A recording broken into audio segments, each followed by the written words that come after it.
మనం క్షుణ్ణంగా పరిశీలించాల్సిన బాధ్యత అటు స్టీల్ ఇండస్ట్రీ పైన ఉంది, రాష్ట్ర ప్రభుత్వం పైన ఉంది. తప్పనిసరిగా నివేదిక వచ్చిన తర్వాత ఏం చర్యలు తీసుకోవాలో ప్రభుత్వం తీసుకుంటుంది. కానీ ఈరోజు యాక్సిడెంట్లో దెబ్బలు తగిలిన కార్మికుడిని హాస్పిటల్లో కలిశారు. ఆయన పేరు శ్రీనివాస్. ఆయన కలుస్తుంటే ఆయన ఒక మాట అన్నాడు, అయ్యా మాకు దెబ్బలు తగిలినాయి, మీరు వచ్చారు పెద్ద మనసుతో మాకు అండగా నిలబడతాన్నారు, కానీ విశాఖ ఉక్కుని మీరు కాపాడండి. మీరు ఉక్కుతో అండగా ఉండండి, ఈ ఫ్యాక్టరీతో అండగా ఉండండి, ఉక్కు ఫ్యాక్టరీతో అండగా ఉండండి. ఇది కేవలం మా కుటుంబాలే కాదు, లక్షలాది కుటుంబాలు గాజువాక విశాఖపట్నంలో దీనిపైన ఆధారపడి ఉన్నాయి. చూసుకోవాల్సిన బాధ్యత మీదని ఆయన చెప్పారు.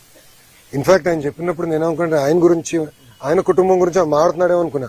వర్మ గారు కరెక్ట్ చేశారు, లేదు బాబు విశాఖ ఉక్కు గురించి ఆయన మాట్లాడుతున్నాడు అని. అంటే ఎంత పెద్ద మనసుతో కార్మికులకి ఎంత ఎమోషనల్ అటాచ్మెంట్ ఉందో నిజంగానే నేను ఈరోజు తెలుసుకుంటాం జరిగింది. ఇంతేకాదు